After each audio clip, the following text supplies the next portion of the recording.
Happy Thanksgiving, everyone. After the traditional dinner for a lot of families, it's time for another tradition, football. The Lions have been playing on Thanksgiving since 1934. That's a little history for you. And Matt Stafford, the last two holiday outings, has come up big. Jay Cutler trying to right the ship for the Bears this season. Quick slant to Alshon Jeffrey, breaks 2 tackles. Bears up 7-0 early. Calvin Johnson, he's been relatively dormant for the Lions the last 3 games. Not today. They do not call this guy Megatron for nothing. Check out that wingspan, folks. Puts the Lions within 3 at 14-10. Calvin's crew would run away with this one at this point. Second quarter, just 24 seconds to go. They're up 24-14 at the half, and the defense only would give up 3 in the second. They win 34-17. Calvin Johnson hit 10,000 career yards receiving today, the fastest player to do so in NFL history. Other NFL action today, Eagles and Cowboys fighting for first in the NFC East. They're both at 8-3. That score is 33-10 at the time in the fourth. We'll show you all the highlights at 10.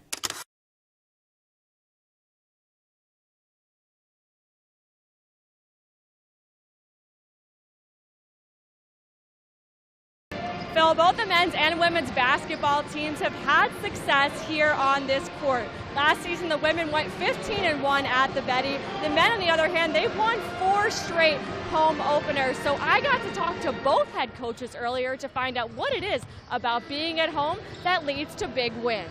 Well, a lot of it has to do with our fans being here. Play consistently regardless of who we're playing, who the opponent is, just respecting the game, respecting the opponent. The opponent tonight for UND will be Mayville State. It's a team they're familiar with. They've gone 25-2 against the Comets at home. You can catch the highlights of that game and the women's game at 10 on WDAZ Sports. Thanks, Brad. Last year when these two teams played, Woodward won that game 6-2. The reason for that score, well, they actually had an intentional safety at the end of the game because the defense was playing so well. And defense really could be the name of the game this week, guys. 2 players to watch for Woodward: Jamar Russell. He's a senior defensive end. He's a guy that has the ability to make plays, very athletic player. For Rogers, on the other hand, you've got Walter Boykin, a cornerback, who he's a very smart player. He watches a lot of game film, really understands the game, and they're both players to watch in a game that could really come down to defense again. Here at the Cavalier home field, the temperature is 20 degrees and there's snow on the ground. But here at the Alerus Center on Friday, weather won't be a factor. However, playing indoors makes it a whole different ballgame. And when I asked Coach about the win streak and if there's any added pressure to make it 21 in a row on Tuesday, he simply laughed, smiled, and said, "What streak?" Reporting from East Grand Forks, Kate Longenecker, WDAZ Sports. Wakeboarders fly high on the Maumee. A tennis player and her family grow up right before our eyes on BCSN, and a new rivalry is born in football. My name is Kate Longenecker, and a new episode of The Light Side starts right now. Hello and welcome to The Light Side. My name is Kate Longenecker and I'm going to be your host, and I'm here at the Stroh Center in Bowling Green because tonight's episode, it's all about the Falcon cheer and dance teams. And the cheer team, they just did something that they've never done before. Here's Greg Franke with more. So what's it like to call over 5,000 baseball games? Well, Jim Weber has done just that, and he's done it for so long and done so well that he recently got inducted into the International League Hall of Fame. I asked him to take me back to 1975, where it all began.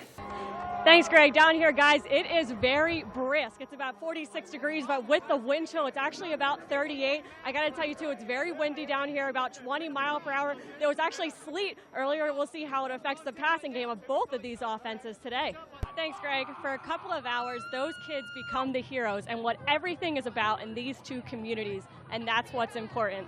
That's what Maumee coach Mark Gibson told me when I asked him about the significance of the Ding Dong Bell. Guys, I can tell you it is so important to both sides on the field tonight, and I'll tell you all about it throughout the broadcast.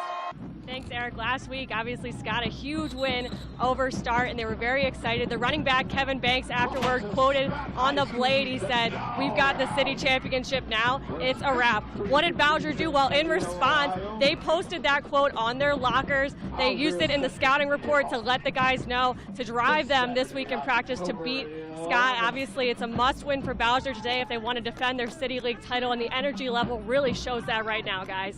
Thanks, Greg. Just talked to the head coach of Buffalo, Coach Quinn. He told me that defensively they really just want to tighten some things up. Offensively, very happy with the performance of the offensive line. Obviously, for returning seniors, you can see it by the way they were paving the way for Taylor. And he also said right now it's just completing the game. They really want to have a good fourth quarter and finish this thing out. Thanks, Greg. It's no question that Maumee has had some offensive issues this season, and one of the reasons why is because they haven't had the same core group of guys. They've been rotating guys in and out, and one of those situations was rotating Brian Utter, who was the starting quarterback this season, to Jordan Spellis.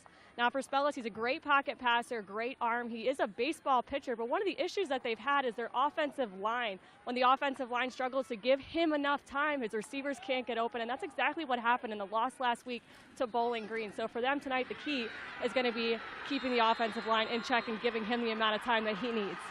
Thank you. I did just talk to Central Catholic head coach Greg Dempsey. He said that he's very happy with how the defense has performed in the first half, but he said he doesn't want to give St. John's any spark. They get the ball first. He wants his defense to come out strong right now. And I asked him if he's going to pull any starters like he did last week against Findlay. He said no. It's getting close to playoff time. These guys need to get their work in now.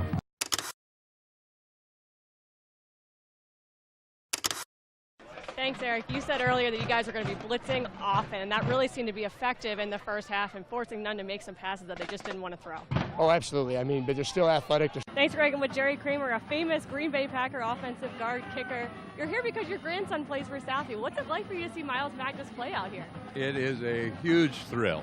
Let's think back to your NFL days. You played under Vince Lombardi. That's who I think of when I think of the Green Bay Packers. Tell me what it was like to be coached by him. You were also in the famous Ice Bowl. I got to ask you about that. What can you remember from that game? Thanks, Mason. Here with head coach Mike Daniels. Last week, your defense held Marion Harding to 7. This week, they've held shut them out in the first half. What have you seen from your defense in the last 2 games? They're playing lights out. They're being aggressive. Thanks, Greg. Dominic Orsini, over 150 rushing yards, 150 passing yards. Credit you with 5 touchdowns tonight.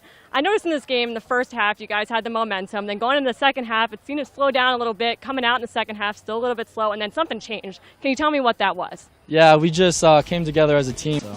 Certainly a special team. I think something that really stuck out was the play of your offensive line, which really seemed to open up the run game for you. Can you tell me a little bit about that? Yeah, the big...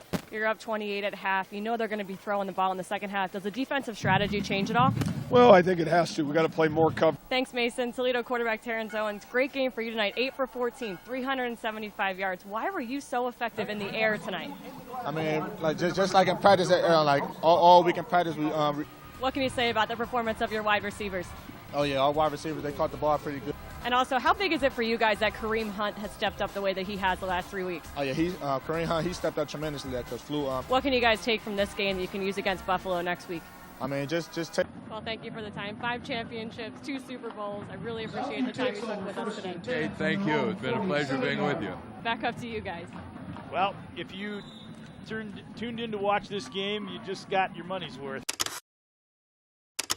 Ohio State and Michigan has become one of the biggest rivalries in all of sports, and you see it everywhere around here. People wearing the Ohio State and Michigan colors even in the off-season, and from that rivalry stems a new one, the Border Classic that pins the best of Michigan against the best of Ohio at Donnell Stadium in Findlay.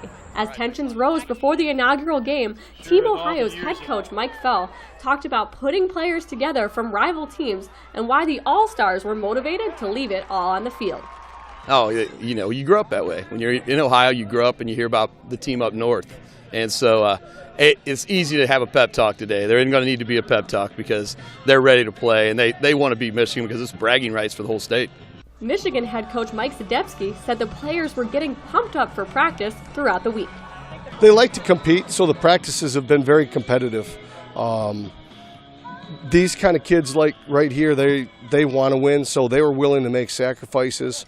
When we had 3 meetings during the winter, one in the winter, one more in the spring, one in between. Right there, we got together, got the kids together, and practiced. And that's asking a lot of a kid coming from Traverse City, Grand Rapids, from all around the state to centrally locate 3 times. Several Division I recruits were out on the field, and many knew each other as teammates or someone they competed against in the fall. But one relationship stood out between two future Ohio State players. For Marshawn Lattimore and Eric Smith, playing on the same team is something they've done since the age of 13.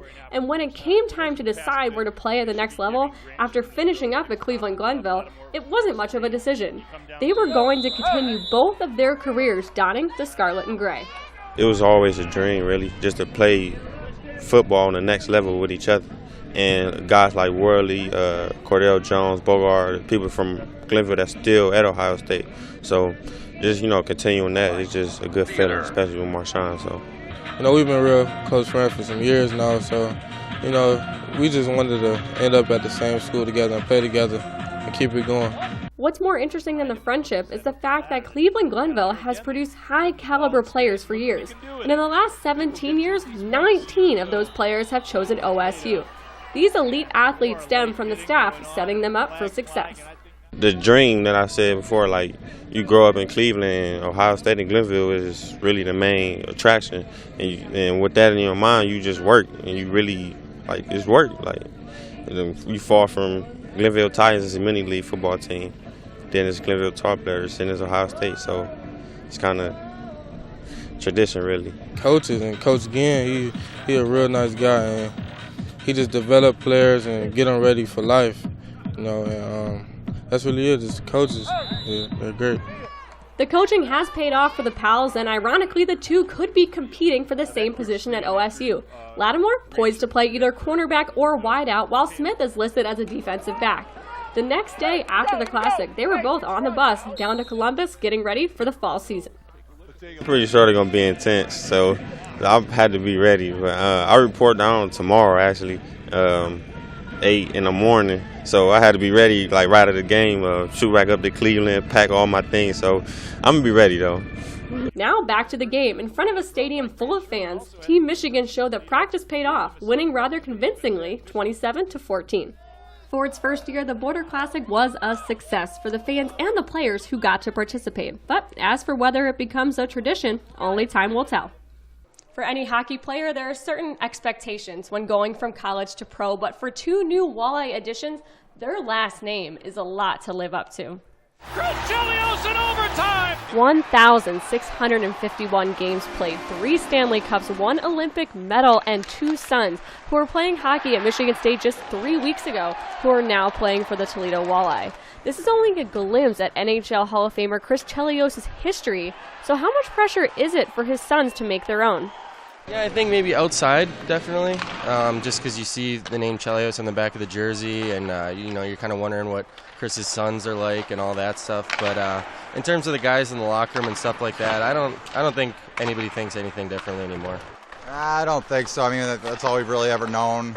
At this point in our lives, we're pretty used to it. So obviously, it's not something you want to look at as a negative. It's a positive. So no, it's never been. I mean, maybe when we were smaller, it was a little bit more pressure, but as we gotten older, we kind of made our own name. These brothers have already begun to make their own name. They both posted over 50 points for Michigan State, and they've already made an impression on Toledo head coach Dan Watson. Dean's a smart player. He's the forward. He's tenacious on pucks. He's got a good stick. He's disrupted a lot of plays already in the 2 games that he's played. Jake, he's a mobile. He's got good vision back there as a defenseman. He makes a smart plays. He's a good passer. A lot of upside to both of them. Of course, Chris Chelios was at the Huntington Center for Jake and Dean's first Walleye home game, but he offered them both some different advice. He just said to play my game, play with confidence before, and you'll adapt, and then afterwards he said I played well, and just keep going and be adjusted and make sure I'm working hard during the week to get ready for this weekend's games. Keep playing simple. Don't try to do too much. Obviously, you work hard every day and just try to stay in that lineup. For now, the siblings are looking to write their own history with one goal in mind, to make it to the NHL. Reporting from the Huntington Center, Kate Longenecker, Sports Nightly. Meetings this year, and a shot, they score! Jake Chelios